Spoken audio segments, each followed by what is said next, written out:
Seguimos en tempo de tertulia, hoxe na compañía de Marcelino Agís, de Xosé Antón López e de Luís Pérez. Quedamos antes de marchar a publicidade en que a volta falábamos do panorama político, a constitución do Parlamento da novena legislatura, este venres nunha sesión, dicía eu ao comezo do programa, presidida por Xosé Manuel Beiras como deputado de máis idade. Hoxe reuníase o Grupo Parlamentario Popular, ali Núñez Feijóo pedíalle opinión aos seus deputados sobre quen debe ser o presidente ou presidenta da Cámara e sobre os dous postos que lle corresponden, ademais dese da presidencia, na mesa do Parlamento. Os outros dous, porque son 5, como saben, terían que ser pro PSOE, pero o BNG quere que se faga un reparto plural, non?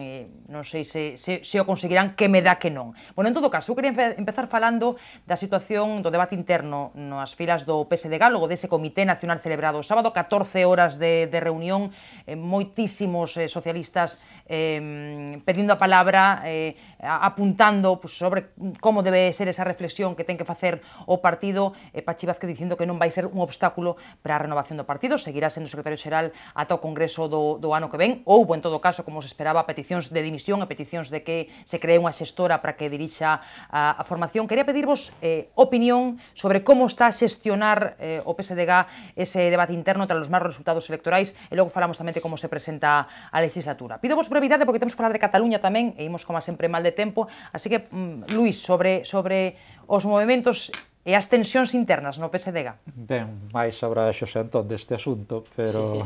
Logo te corrixe.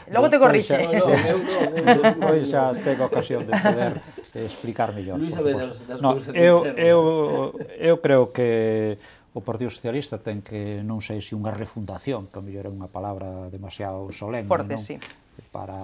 Pero ten que facer un cambio profundo, e non só de persoas, e tamén digamos, polo menos poñer ao día o ideario que nos últimos tempos parece que solo se procuraba, solo se intentaba, pois saber quen se colocaba, quen controlaba as direccións, quen era o candidato, e ni siquiera a veces eso, porque despois se falaba sempre de primarias e despois nunca había primarias. Entonces eu creo que ten que empezar unha nova etapa, e empezar desde abaixo, eu creo que ten que empezar desde abaixo, e sí, ao mellor, pois, agora ten que haber un proceso de transición durante estes tempos, que a executiva que está, creo eu, visto desde fora, que debe de ser a que o leve. Eu creo que unha xestora tampouco iba a solucionar, porque unha xestora nombrarían algúns, e ao mellor era peor o remedio que a enfermedade. E se nomearía en Madrid tamén, non? Sería Ferrazo que tería que nomear. Eu creo que ten que haber un proceso que non ten que ser moi largo tampouco, pero ao mellor de 4 ou 6 meses, e antes do verán, pois que haxa un novo Partido Socialista en Galicia, e creo que esa é o que hai que facer, non? Liderado, non sei se chamarlle liderado, pero, bueno, hai unha dirección nomeada e que está vixente, e entonces, pois, a través de aí, que además deu a sensación, polo que les escoitamos, que está disposta a non poñer obstáculos para que eso pase, e a partir de aí, pois, empezar unha nova etapa, pero desde abaixo e desde cero, non?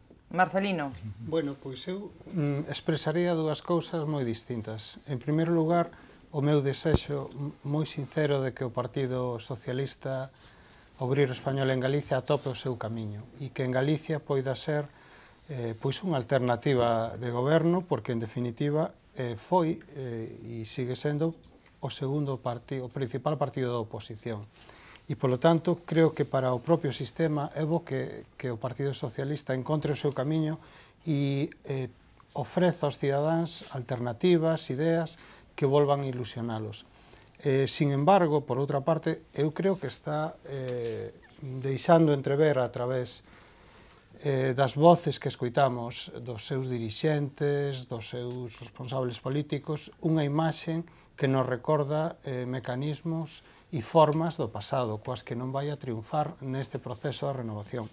Porque están falando persoas que xa ocuparon cargos, que xa estuveron moitas veces décadas en postos de goberno de todo tipo, e dá a impresión de que o que reivindican é o seu propio espacio. Eu creo que deberían facer unha renovación moi ambiciosa, fundamentalmente xeneracional, porque tamén é cuestión de novas persoas, de xente nova, e que poida traer esa frescura que a política necesita. E sempre poño como exemplo y creo que, de verdad, que debería servir para que tirasen algún partido o que sucedeu co Partido Popular despois da perda da Xunta de Galicia.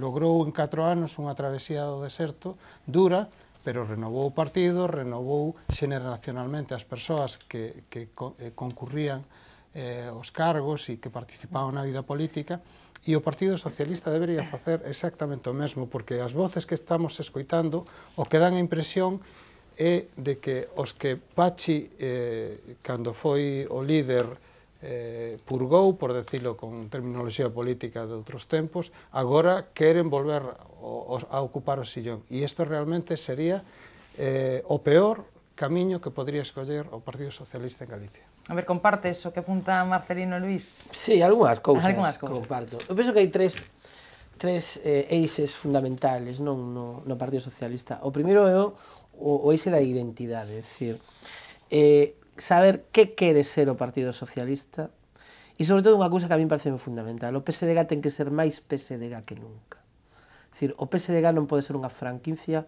do PSOE.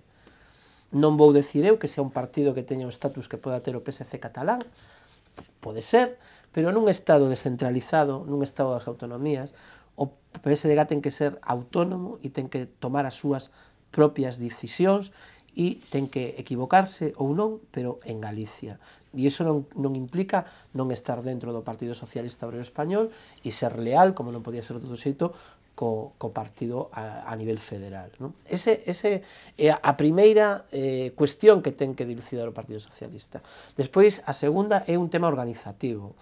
Eu penso que realmente hai que ir a un congreso ordinario e non extraordinario, hai que ir a un congreso donde se poñan as reglas de xogo que se queren estructurar dentro do propio partido para cumplilas. E eu vou a parafrasear a Alfonso Guerra. Alfonso Guerra nunca defendeu as primarias, pero el decía que se había primarias, había que facer primarias.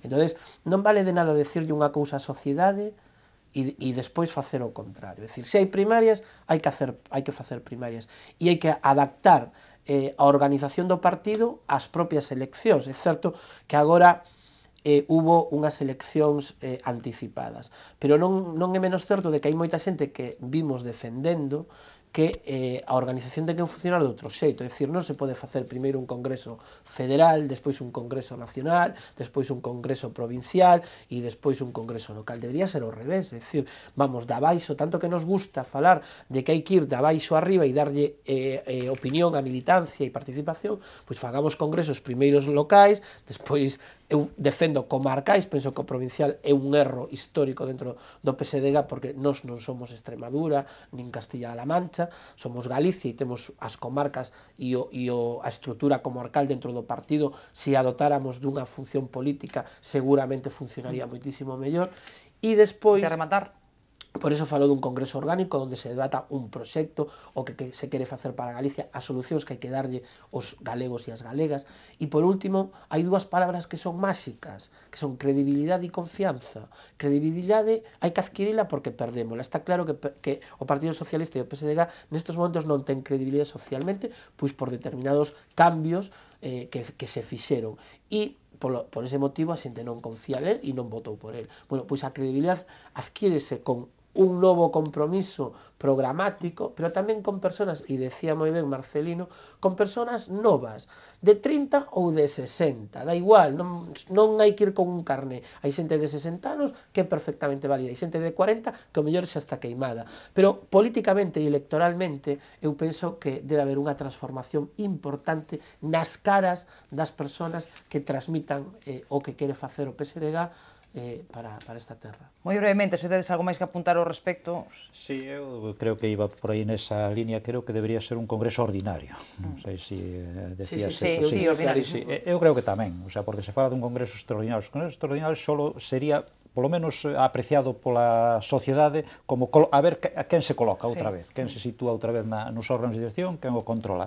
Entonces creo que sí, que mellor sería facer un congreso ordinario onde se acordase cal sería o ideario político e a estrategia do partido para os próximos anos. Poñelo ao día, que ao mellor non hai moito que inventarse, pero bueno, por lo menos que se transmita á sociedade que é o Partido Socialista, porque hoxe non se sabe moi ben. E é que decía, por exemplo, unha cuestión agora da terminoloxía, que creo que tamén é importante. Fálase que en Galicia non sabemos, non sabemos, eu creo que o Partido Socialista é fundamentalmente autonomista, ou federalista. Pero fala de Comité Nacional. Galicia non é unha nación para o PSOE, non sei. Galicia sería outro concepto. Galicia na Constitución é unha nacionalidade histórica e non é unha rexión. Hai 3 nacionalidades históricas en España, que son Galicia, Cataluña e Euskadi. Pero utiliza esa mesma terminoloxía que o BNG, que é nacional. Pero fíxate unha cousa, e vou falar eu, e recomendo a todo o mundo que queira saber moito desto, pois que lea un libro de Herrero de Miñón, que precisamente non é un nacionalista, que se chama Dereitos e Territorios Históricos, donde realmente saca o espírito real dese concepto que, por outro lado, non deixa de ser federalizante, verdad? Da propia Constitución nas terminoloxías de nacionalidades históricas. O sea, eso non é un invento. De feito, hai a moitos xacobinos que non lle gusta nada que a Constitución diferencie nacionalidades históricas de rexións. Marcelino. Bueno, eu engadiría un aspecto, e é que a política necesita unha gran dosis de xenerosidade. E o certo é que nós coñecemos aquí en Galicia toda unha xeneración de personaxes de gran altura política e de gran altura intelectual, como foron as xentes da xeneración Galaxia e os que heredaron os seus plantexamentos, que tiveron unha xenerosidade tal que cando había que estar nos cargos ou ir en listas, sempre procuraban promover os demais, non? O caso de Ramón Piñeiro, o caso de Xaime Isla, o caso dese galeguismo histórico do que fomos herdeiros cando chegou a transición. Pois creo que agora unha dosis desa xenerosidade necesita a política. A política non é un modus vivendi, nin é unha forma de colocarse, é unha forma de servir a sociedade e, polo tanto, necesita xenerosidade. E os que están precisamente en cargos orgánicos dun partido, neste caso do Partido Socialista, deben pensar quen é a mellor persona ou quen é esa nova persona que por idade ou por mentalidade está con ganas de servir a sociedade e servir os demais. Esta debe ir nas listas e non debo poñerme eu como patriarca. O patriarca debe estar xustamente ordenando todo o proceso, así o vexo eu que debería ser, non é que sexa. Debería ser, eso podemos estar todos de acordo. Que sexa é outra cousa. Totalmente de acordo cas túas verbas, nadie as podría decir mellor. Pero foistes terriblemente claro, é dicir, por eso eu falo da limitación de mandatos, falta de mandarlle mensaxes á sociedade para recuperar a política como un arte noble de servicio público. E iso é con limitación de mandatos e con xente que faga o seu proxecto, que este na política, evidentemente, cando se vaya, que teña unha forma para poder volver a recolocarse no seu traballo ou onde seña, pero que a política ten que ser un arte noble, porque estamos nun momento sumamente delicado de crisis, pero de crisis non só económica, sino de crisis política realmente, e a política é máis necesaria que nunca, pero é necesaria con esos criterios morais e con esas valoracións donde a xente poida decir, pois eu quero elexir a esta persona porque quero ou considero que a que pode transformar, e despois tamén poder decirlle, mira, falláchesme, porque agora todo o mundo está parapetado detrás das listas que fan as organizacións dunha forma, pois o que decía eu, esas reglas de xogo que teñen que ser claras, e a xente tamén se ve un pouco identificada cos seus representantes. Bueno, temos que falar da sesión do Parlamento do Venres, onde se vai quedar designada a mesa do Parlamento, a presidencia e os demais cargos. Dicía eu que o BNG propón un reparto plural, que o PP ceda un dos postos que lle corresponden, que o ocupe a Nova, que a Nova se turne co BNG. Bueno, isto parece un pouco complicado, non? Quizá iso máis lógico que cada formación colla o que lle corresponde, non? Polos resultados electorais, digo. Non sei, pido vos opinión breve, A ver, sí, Luís. Sí, no, eu creo que tal como está o reparto no Parlamento, pois vai ser 3 o PP, porque non vai a renunciar a ningún, ten que ter a maioría na mesa, eso é evidente. E 2 o PSOE. E 2 o PSOE, E cando había solo outro partido máis, pois o mellor era máis fácil, porque ademais tiñan, bueno, sempre estuveron máis ou menos coaligados en determinados aspectos, entón, bueno, pois tamén, agora vexo moi complicado. O panorama é moi distinto, claro. Agora moi distinto, e ademais, bueno, pois democráticamente lle corresponde ao PSOE, eu sei que eu non creo que haxa ninguna que non sexa ninguna falta por parte do PSOE que non ceda ningún a ninguén, me parece normal que actúe desta forma, non? Democráticamente, efectivamente, o reparto vai a ser desta maneira, pero estaría ben que houvese unha certa representatividade na mesa do Parlamento e que coa fórmula que fose un dos diputados do Partido Socialista pudera pasar a Nova ou ben, se o fan alternativamente, a Nova e o Bloque Nacionalista Galego, porque eu creo que tamén daría unha imaxe de certo espírito democrático representado na mesa do Parlamento, o que supoño que non vai facer o Partido Popular é perder esa maioría na mesa. Eu penso que cualquier solución é correcta, é dicir, se o Partido Socialista acepta pois os dous, pois está ben, nadie lle ten que recriminar ninguén. Eu personalmente non o faría. Eu personalmente concederíalle un posto pois a Nova, e se a Nova e o BNG se poñen de acordo, pois según que se repartiran pois o período legislativo. Ahora ben, tamén digo unha cousa, eu penso que a xente e os ciudadanos o que menos importa é a mesa e a constitución da mesa. O que lle vai importar de verdad é que este Parlamento sirva para dar solucións, sea máis áxil, este máis cercano e sea totalmente transparente en como cobran, como deixan de cobrar, os coches oficiais, todas estas cousas. Iso é o que lle interesa realmente a xente, e que sea un Parlamento útil, e que sea un Parlamento de verdad. A veces os que somos moi demócratas, e non digo que outros non os señan, non? Pero os que nos gusta ver o que sucede en outros países, sentemos envexa de que hai parlamentos no que os propios diputados, os parlamentarios, votan en contra do seu propio partido, porque se están xogando a representatividade do seu distrito e teñen que estar ali, e se non son, cando cheguen ao seu distrito van a decir a xente que os que representan, oiga, usted non vuelva aquí que non vai a ser votado nunca. E entonces os partidos políticos, ese concepto e esa nova política que hai que transmitir e que hai que facer chegar a xente, para eso que decía eu antes, é dicir, para que volvan a creer que a política é unha forma de solución dos conflitos e que é a mellor que temos, non, experimentada. Entonces, eu penso que o Parlamento, xa digo que eso non vai a suceder, pero a mí gustaríame de que polo menos fora un Parlamento suficientemente vivo que falara dos problemas reais da xente e que lle dera solucións a moitos problemas que temos, claro, moito máis que o que sea a mesa.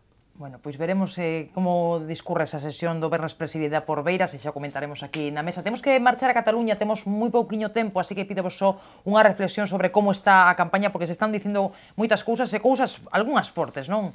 Aludíndose tamén á figura do rei, falándose de golpe de Estado para aquí e para cá, eses tirapuxas destes días de campaña que son habituais, pero que bueno, igual un pouco máis ascendidos, non? Estes días. Pido vos reflexión moi breve sobre a campaña catalá. A ver, Luís. Pois que remate canto antes, non? Eso sería o que había que pedir, porque cada día o que pasa se dicen van en aumento as, digamos, barbaridades que se están, pero provocadas todas, eu creo que por unha convocatoria que non debería haber sido, porque é un fraude de eleccións, as eleccións autonómicas son para elexir un goberno que ten que xestionar unha determinada comunidade, e estas, o único que se está dirimindo ali, o que polo menos é o que pretende desde que nas convocou, é decir independencia sí ou decir independencia non. Eso habrá o que plantear de outra forma, pero non podes ir a unhas eleccións para votar eso, pois, se algún día sale un referéndum, ou se o Parlamento catalán acorda, pois, cando se elixa, pero non podes facer unha campaña, sobre todo nunha época na que estamos pasando. Entonces, bueno, se dicen, a ver se cando pasen, pero o problema destas cuestións é que a veces empezase medio de broma, as cousas empezanse medio de broma e terminan moi serias. E non só xa é a cuestión española, é que isto repercute en toda Europa e eu creo que xa están por aí fora pois tomándose un pouco máis en serio o que pode pasar aquí, porque que, bueno, non sei se pode significar, algúns xa dicen, a desaparición da Unión Europea, pero claro, hoxe se dice Artur Mas que Europa necesita moitos máis estados, pois eu creo que isto fora non se entende. Oiga, que quere dicir con eso? Que todos os problemas territoriais que hai en casi todos os países van a empezar a aflorar e a crearse unha inestabilidade no continente, xa non só no Estado español, sino en todo o continente, para durante moitos anos. A verdade é que se meteuse nun xardín bastante complicado de a ver como sale, non? Pidolle a Xosé Antón e Marcelino opinión moi breve, que imos moi mal de tempo. A ver, eu utilizaría dous adxetivos para cualificar respectivamente a actitude do goberno ou de algúns membros, de algúns ministros do actual goberno de España e a actitude de Artur Mas. Por unha parte, os membros do goberno e algúns ministros en particular deberían ser máis prudentes porque están sendo completamente imprudentes nas súas declaracións. Vímolo no caso do ministro de Educación, vímolo noutros casos, non? Penso que deberían ser parcos en palabras porque teñen unha gran responsabilidade e unha gran resonancia e calquera entrevista nunha radio, nun xornal, axiña se vai a recoller e vais a dar a coñecer a todo o país ou incluso fora do país. Por lo tanto, non ser imprudentes por parte dos ministros e do goberno de España e por parte de Artur Mas neste momento non ser tan insensato porque ele está botando por terra todo o que foi un sistema moi elaborado no que se basou a transición española e o estado das autonomías que temos.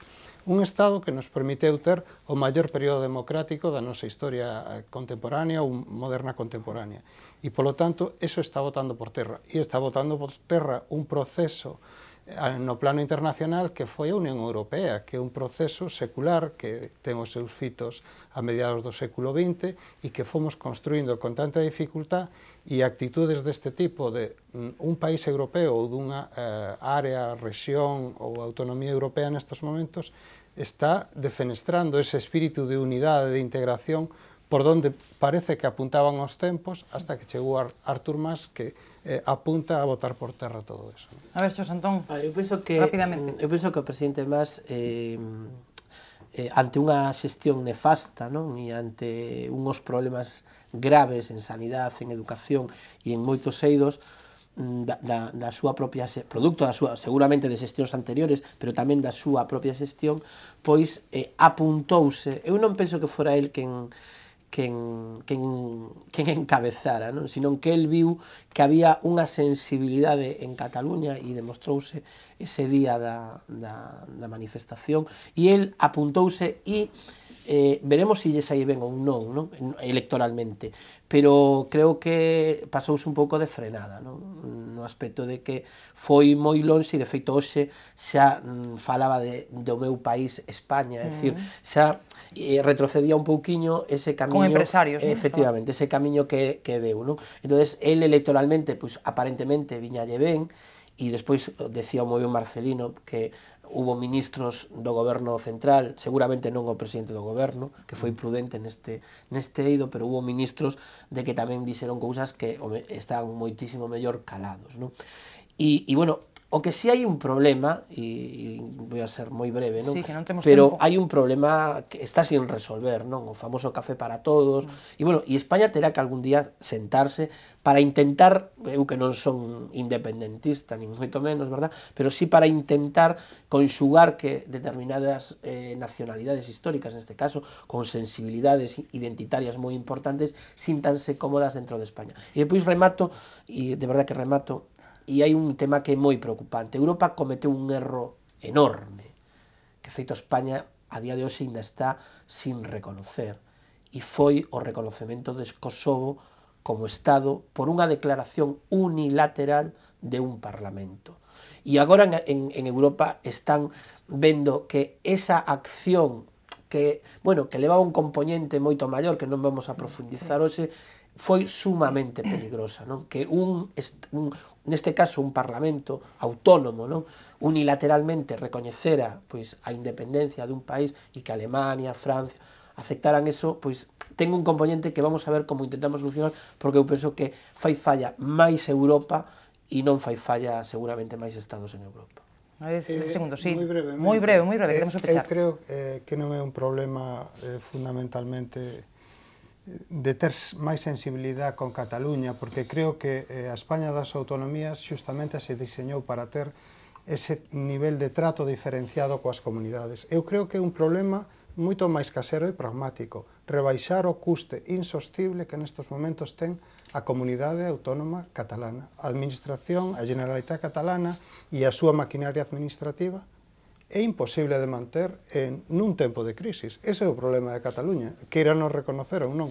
España non lle ten a culpa nin vai ter a solución se eles, despois das eleccións, non arbitran unha reforma austera en profundidade do seu sistema administrativo autonómico. A ver, Luís, que peches? Sí, no, que hoxe comentabais que xa falaba de España, de mi país, tal, pero é que o mellor non sei se se está dando conta ou é tamén para tratar de equilibrar outros electorados que o mellor pensa que está perdendo, pero é que pensas na inversión, a ver, que inversión vai ir hoxe a Cataluña do resto do Estado ou de fora, sobre todo de fora, quen vai a pensar en invertir algo en Cataluña? Es que xa en España, con este conflicto, xa non é fácil, pero encima en Cataluña, onde o panorama de aquí a uns anos pode ser dun conflicto político co Estado e co resto de Europa e co resto do mundo, é que eu non vexo como se lles pode ocurrir precisamente neste momento a sensibilidade